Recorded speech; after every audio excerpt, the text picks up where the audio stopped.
Hi guys, I'm back. We're halfway down page 7 with our novel Alas Babylon, and Randy has just gone inside to get another cup of coffee. This time it's the cup of coffee that has the bourbon in it. If alarm bells aren't going off in your head, probably should be, because why would somebody be drinking early in the morning? Okay. So, except for the library lined with his father's law books and the game room, Randy rarely used the first floor. He had converted one wing of the second floor into an apartment suitable in size to a bachelor and to his own taste. His taste meant living with as little exertion and strain as possible. His wing contained an office, a living room, a combination bar and kitchen alcove, and bedroom and bath. The decor was haphazard, designed for his ease, not a guest's eye. Thus, he slept in an outsized mahogany sleigh bed imported from New England by some remote ancestor, but it was equipped with a foam rubber mattress and contour nylon sheets. When, in boredom, he wasted an evening preparing a full meal for himself, he ate from Staffordshire bearing the Bragg crest, and with silver from Paul's store, and by candlelight. But he laid his place on the formica bar separating living room from efficient kitchen. So I'd like to point out that Randy's entire household exists upstairs. So Florence was wrong in her assertion that Randy was taking these women home and then taking them up to his bedroom. Um, they could be going to his bedroom, but again, upon reading carefully, you see that they're really going up to an apartment that he has converted for himself on the second floor of his home. Now, he sat on a stool at the bar, half filled a fat mug with steaming coffee, dropped 2 lumps of sugar into it, and laced it with an inch of bourbon. He sipped his mixture greedily. It warmed him all the way down. Randy didn't remember exactly when he had started taking a drink or two before breakfast. Dan Gunn, his best friend and probably the best medic north of Miami, said it was an unhealthy practice and the hallmark of an alcoholic. Not that Dan had reprimanded him. Dan had just advised him to be careful and not let it become a habit. Randy knew he wasn't an alcoholic because an alcoholic craved liquor. He never craved it. He just drank it for pleasure. And the most pleasurable of all drinks was the first one on a crisp winter morning. Besides, when you took it with coffee, that made it part of a breakfast, and therefore not so depraved. He guessed he had started it during the campaign, when he had been forced to load his stomach with fried mullet, hush puppies, barbecue ribs, dripped in fat, chitlins, roasted oysters gritty with sand, and to wash all down with warm beer and raw rotgut. After such nights, only mellow bourbon could clear his head and launch him on another day. Bourbon had buoyed him during the campaign, and now bourbon mercifully clouded his memory. He could have beaten Porky Logan, certainly, except for one small tactical error. Randy had been making his first speech at Pasco Creek, a cow town in the north end of the county, when someone shouted, "Hey, Randy, where do y'all stand on the Supreme Court?" He had known that this question might come, but he had not framed the right kind of answer. The moderate, Southern, quasi-liberal, semi-segregationist double talk that would have satisfied everybody except palmetto scrub-wool hats, the loud-mouthed cluxers and courthouse whittlers who would vote for Porky anyway, and the Georgia and Alabama riffraff crowding the Minorcans for living space in the shanties and three-room bungalows of Pistolville. The truth was that Randolph Bragg himself was torn by the problem, recognizing its dangers and complexities. He had certain convictions.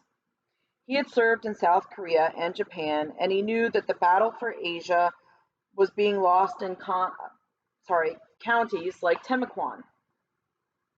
He also knew that Pasco Creek had no interest in Asia.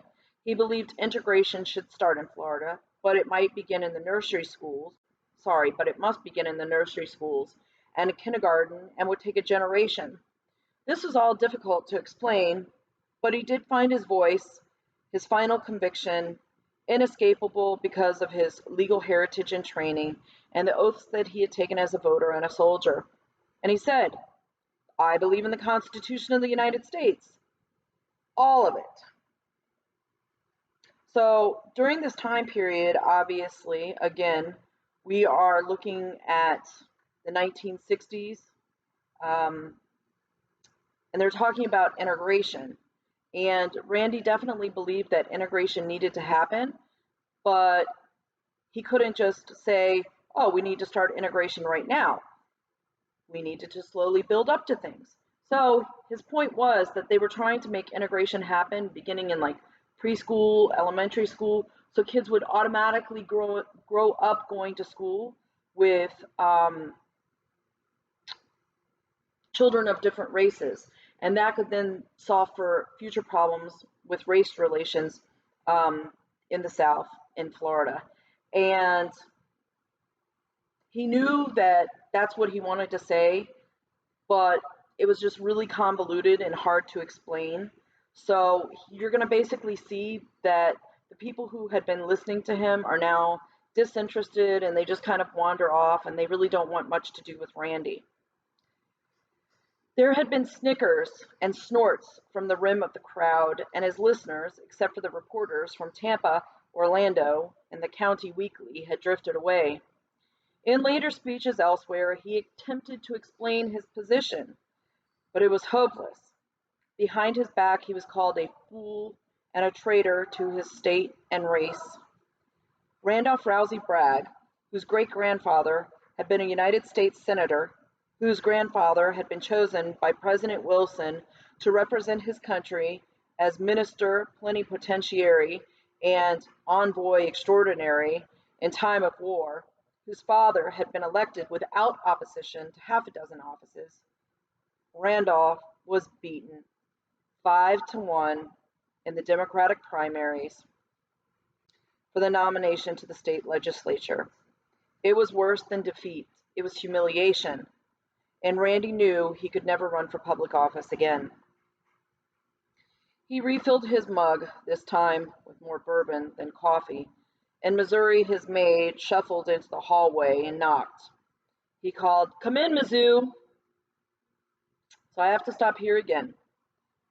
What the book is already setting up is that the men in Randy's family have always been successful, and they have been able to succeed in whatever office they were running for in terms of an elected position, and Randy couldn't get elected. So the book is kind of already setting him up as a failure, a failed politician. He also is set up as the outsider. If you remember, he doesn't have a law office with the other lawyers at the professional building. He maintains an office here at his house. Missouri opened the door, pushing a vacuum cleaner and carrying a pail filled with cans, bottles, and rags. Missouri was the wife of Two-Tone Henry, neighbor as well as maid. She was 6 inches shorter than Two-Tone and was just Randy's height. Two-Tone, who was just Randy's height, 5'11", but Two-Tone claimed that she outweighed him by 100 pounds. If this was true, Missouri weighed around 240. But on this morning, it seemed to Randy that she had dwindled a bit.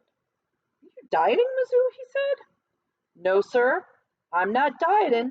I got nerves." Nerves?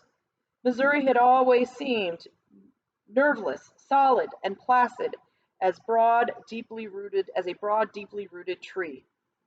"Two-Tone been giving you a bad time again?"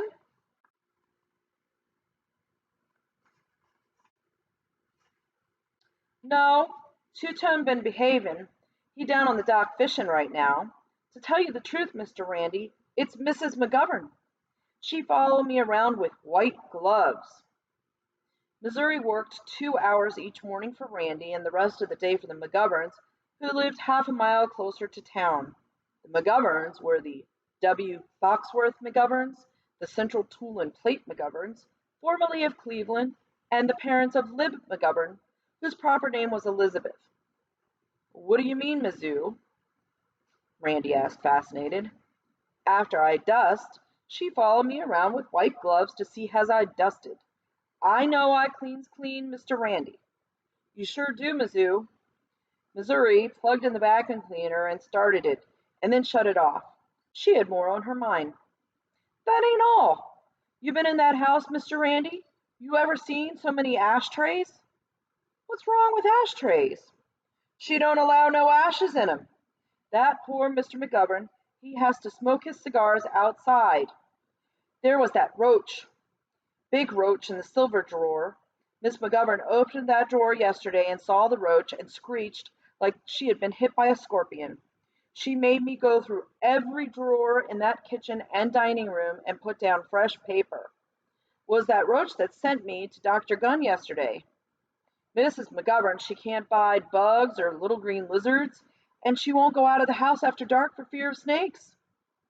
I don't think the McGoverns are going to be with us long, Mr. Randy, because what's Florida except bugs and lizards and snakes? I think they leave around May when bug season starts good. But Miss McGovern, she won't want to leave. She's stuck on you. What makes you think so? Missouri smiled. Questions she asks, like what you eats for breakfast. Missouri glanced at the decanter on the bar. And who cooks for you? And does you have other girls? Randy changed the subject. You say you went to see Dr. Gunn. What did he say? Doctor says I'm a complicated case. He says I got high blood on account of I'm heavy.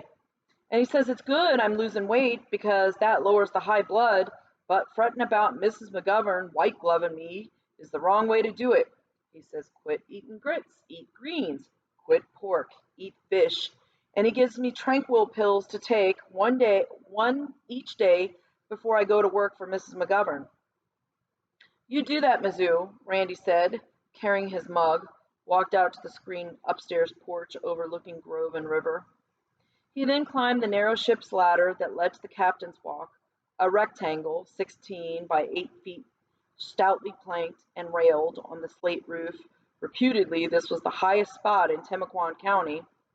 From it, he could see all the riverfront estates, docks, and boats, and all of the town of Fort Repose 3 miles downstream, held in a crook of sun-flecked silver where the Timucuan joined the broader St. John's. This was his town, or had been. In 1838, during the Seminole Wars, a Lieutenant Randolph Rousey Peyton, USN, a Virginian, had been dispatched to this river junction with a force of 18 Marines and 2 small brass cannon. Lieutenant Peyton journeyed south from Cowles Ford, its name patriotically changed to Jacksonville, by longboat. His orders from General Clinch were to throttle Indian communications on the river, thus protecting the flank of the troops moving down the east from St. Augustine. Lieutenant Peyton built a blockhouse of palm logs on the point, his guns covering the landing, the channel. In 2 years, except during one relief expedition overland to New Smyrna, he fought no battles or skirmishes, but he shot game and caught fish for the garrison pot and studied botany and the culture of citrus. The balmy weather and idyllic life described in a log now in a teak chest in Randy Bragg's office inspired the lieutenant to name his outpost Fort Repose. When the wars subsided, the fort was decommissioned, and Lieutenant Peyton was assigned to sea duty. 4 years later, he returned to Fort Repose with a wife and a daughter, and a grant from the government for 100 acres. He had picked this precise spot for his homestead because it was the highest ground in the area with a steep gradient to the river, ideal for planting the oranges just imported from Spain and the Far East. Peyton's original house had burned. The present house had been built by his son-in-law, the first Marcus Bragg, a native of Philadelphia and a lawyer sent to the Senate. The captain's walk had been added for the aging Lieutenant Peyton so that with his brass spyglass he could observe what happened at the junction of rivers. Now the Bragg holdings had dwindled to 36 acres, but 30 were planted in prime citrus, navels, mandarins, valencias, and temples, all tended and sold in season by the county cooperative. Each year, Randy received checks totaling $8,000 to $10,000 from the cooperative. Half went to his older brother Mark, an Air Force colonel stationed at Offutt Field, headquarters of the Strategic Air Command near Omaha. With his share, plus dividends from a trust established by his father, and his occasional fees as an attorney, Randy lived comfortably. Since he drove a new car and paid his bills promptly, the tradesmen of Fort Repose thought him well-to-do. The rich newcomers classed him with the genteel poor. Randy heard music below and knew that Missouri had started his record player and therefore was waxing the floor. Notice, kids, record player. There are no AirPods. You have no Spotify, SoundCloud, or Pandora to listen to. She was playing the record player. Missouri's method was to spread the wax, kick off her shoes, wrap her feet in rags, and then polish by dancing. This is probably as efficient and certainly more fun than using the electric waxer. He dropped into a deck chair and focused his binoculars on Preacher Henry's place, looking for that damn bird in the hammocks of pines, palmettos, and scrub oak. The Henrys had lived here as long as the Braggs, for the original Henry had come as slave and manservant to Lieutenant Peyton, and now the Henrys owned a 4-acre enclave at the east boundary of the Bragg Groves.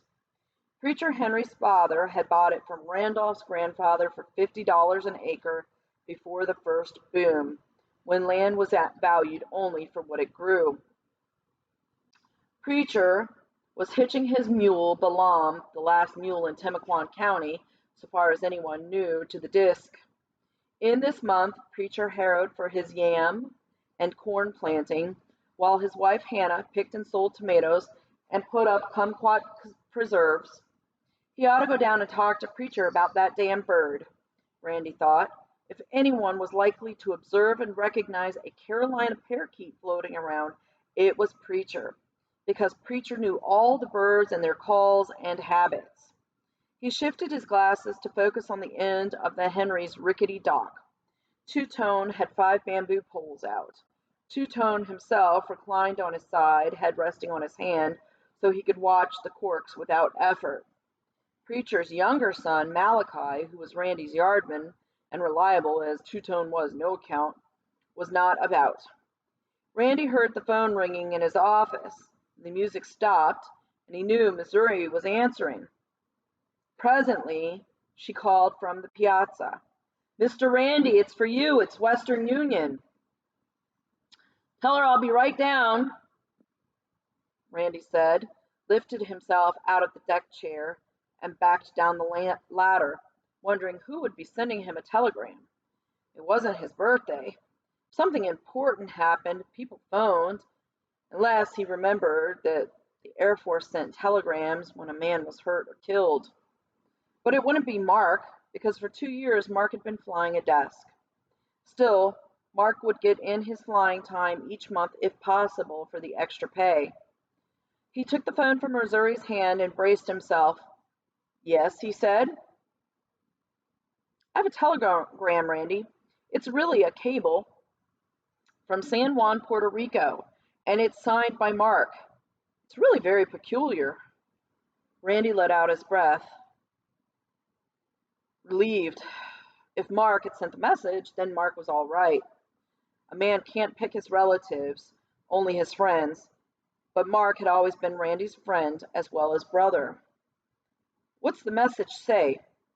"Well, I'll read it to you," Florence said, "and then if you want me to read it again, I'll be glad to. It says, 'Urgent you meet me at Base Ops McCoy noon today. Helen and children flying to Orlando tonight. Alas, Babylon.'" Florence paused. "That's what it says. Alas, Babylon. Do you want me to repeat the whole thing for you, Randy?" "No, thanks." "I wonder what Alas Babylon means. Isn't it out of the Bible? I don't know. I guess so. He knew very well what it meant, and he felt sick inside. There's something else, Randy. Yes? Uh, it's nothing. I'll tell you about it next time I see you, and I hope it's not in those loud pajamas. Goodbye, Randy. You sure you heard the message? I'm sure, he said and hung up and dropped into the swivel chair. Alas, Babylon was a private family signal. When they were boys, he and Mark used to sneak up to the back of the First Repose Baptist Church on Sunday nights to hear Preacher Henry calling down hellfire and damnation on the sinners in the big cities. Preacher Henry always took his text out of the Revelation of St. John. It seemed that he ended every lurid verse with Alas, Babylon, in a voice so resonant you could feel it if you rested your fingertips gently on the warped pine boards of the church. Randy and Mark would crouch under the rear window behind the pulpit, fascinated and wide-eyed, while Preacher Henry described the Babylonian revels, including fornication. Sometimes Preacher Henry made Babylon sound like Miami, and sometimes like Tampa, for he condemned not only fornication, he read the word right out of the Bible, but also horse racing and the dog tracks.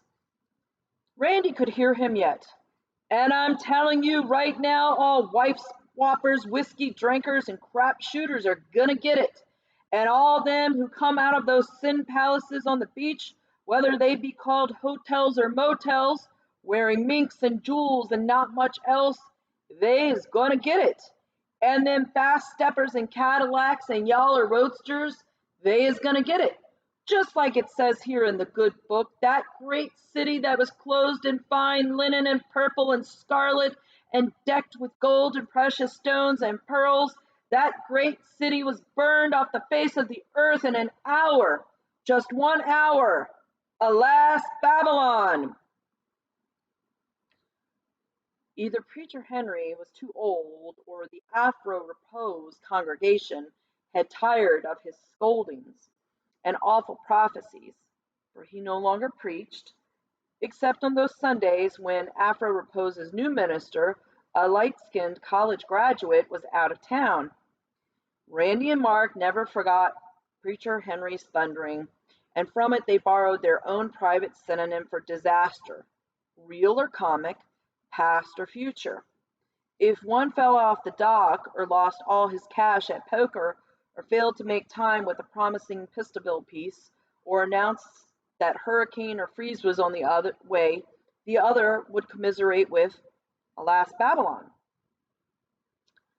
But in this telegram, it had a very special and exact meaning. Mark had secured leave at Christmas season last year and flown down with Helen and the 2 children, Ben, Franklin, and Peyton, for a week.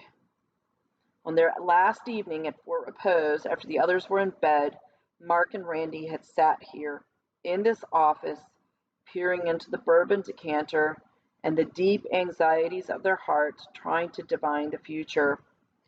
Christmas had been a time of troubles, a time of confusions at home and tensions abroad. But in his whole life, Randy could recall no other sort of time. There had always been depression or war or threat of war. Mark, who was in SAC intelligence, had rolled the old-fashioned globe 3 feet through from its place in the window bay so that the lamp shone on it.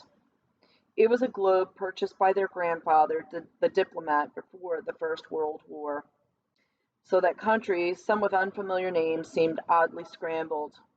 The continents and seas were the same, which was all that mattered. As Mark talked, his face became grave, almost gaunt, and his index finger traced great circle routes around the cracking surface, missile and bomber trajectories. He then drew a rough chart with 2 lines that intersected. The line that continued upward after the intersection belonged to the Soviet Union, and the time of the intersection was right then. How did it happen? Randy had asked. Where did we slip? It wasn't lack of money, Mark had replied. It was the state of mind. Chevrolet mentalities shying away from a spaceship world. Nations are like people. When they grow old and rich and fat, they get conservative. They exhaust their energy trying to keep things the way they are. That's against nature. The services were to blame too, maybe even SAC. We designed the most beautiful bombers in the world and built them by the thousands, and we improved and modified them each year like new model cars. We could bear we couldn't bear the thought that jet bombers themselves might be out of style. Right now, we're in the position of the Federal Navy with its wood and steam frigates up against the Confederate ironclad. It is a state of mind that money alone won't cure. What will? Randy asked. Men, men like John Erickson to invent a monitor to face the Merrimack, bold, audacious men, tenacious men, impatient, oddball men like Rickover pounding desks for his atomic sub, ruthless men who will fire the deadheads and ass kissers, rude men who will tell the unimaginative, business as usual, seven carbon sons of a bitches to go take a jump at a galloping goose. Young men, because we've got to be a young country again. If we get that kind of men, we may hack it, if the other side gives us time. Will they? Mark had spun the globe and shrugged. I don't know. If I think the balloon is about to go up, I'm going to send Helen and the children down here. When a man dies, his children die with him, then he is dead entirely, leaving nothing to show. So what's going on is Mark and Randy have had a private conversation while he was visiting at Christmas time. And in this course of this private conversation, Mark has told Randy his concerns that there may be a nuclear war with Russia. And he decides that if there is going to be a nuclear war with Russia, he wants his children to come and stay with Randy because he thinks that they will have the best chance of survival here in Fort Repose. Again, I'm going to constantly remind you of the time period. This is the late 1950s, early 1960s, and this is when the United States and Russia were definitely in an arms race. Okay, back to the book. Do you think that they'd be safer here than in Omaha?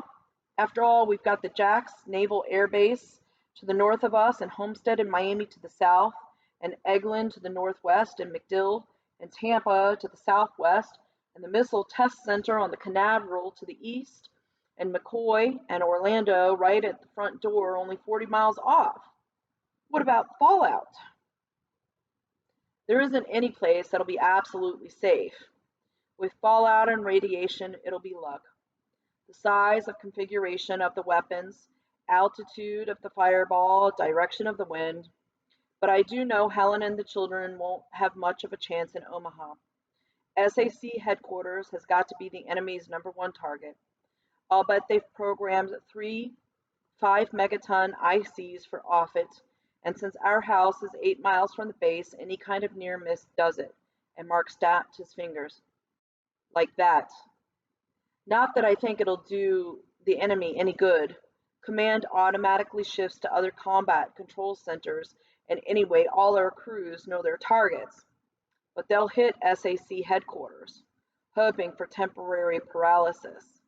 A little delay is all they'd need. I'll have to be there at Offutt in the hole, but the least a man can do is give his children a chance to grow up. And I think that they'd have a better chance in Fort Repose than in Omaha.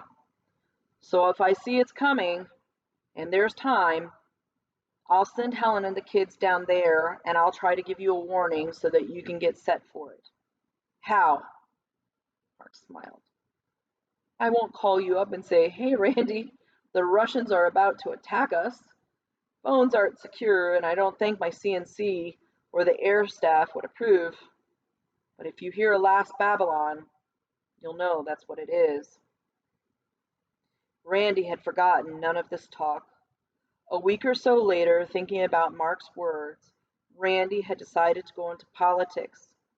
He would start in the state legislature and in a few years be ready to run for Congress. He'd be the kind of leader that Mark wanted. Hadn't worked out that way. He couldn't even beat Porky Logan, a gross man whose vote could be bought for $50, who bragged that he had not got beyond the 7th grade, but that he could get more new roads and state money for Timucuan country than any half-baked radical, undoubtedly backed by the Burrheads and the NAACP, who didn't even know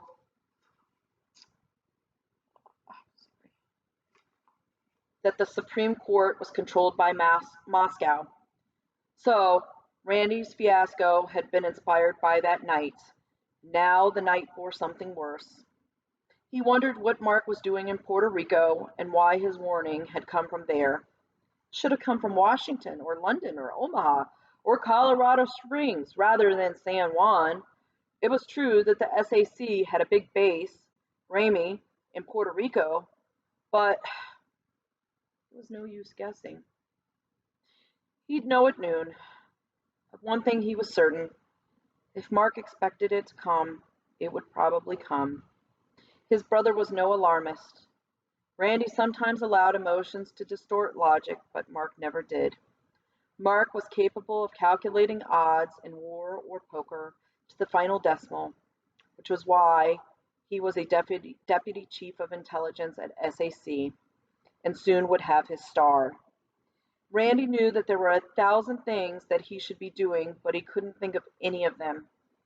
He became aware of a rumba rhythm in the living room, and presently Missouri skated into view, feet bundled with waxing cloths, shoulders moving and hips bouncing with elephantine elegance. Intent on her polishing, he yelled, "Missouri!" "Yes, sir." Her forward motion stopped, but her hips continued to wobble and feet shuffle. "Quit that strutting and make up the 3 bedrooms on the front. Colonel Bragg's family will be here tomorrow." "Oh, ain't that nice, just like last year." "No, not like last year. The Colonel's not coming with them. Just Mrs. Bragg and Ben Franklin and Peyton." Missouri peered through the door at him. "Mr. Randy, you don't look good. Them telegrams are yellow death. You get bad news or something? Ain't nothing happened to Colonel Mark?" "No, I'm driving over to McCoy to meet him at noon." "Oh, that's good. How come the children up north get out of school so quick?" "I don't know. I'll dust good and make up the beds and put towels and soaps in the bathrooms just like last year." "Thanks, Mizzou, that's fine." "Caleb's going to be happy to see Ben Franklin," Missouri said. Caleb was Missouri's son, and just Ben's age, 13. Last year, Randy had let them take the boat out on the river, fishing, just as Randy, as a boy, had fished with Caleb's uncle Malachi, except that 20 years ago the boat was a skiff powered by muscle and oars instead of a sleek fiberglass job with a 30-horse kicker. Missouri gathered up her cleaning materials and left, Randy alone with his nightmare. He shook his head, but he didn't wake up. The nightmare was real. Slowly, he forced his mind to function. Slowly, he forced himself to imagine the unimaginable. He must make a list of the things Helen and the children would need.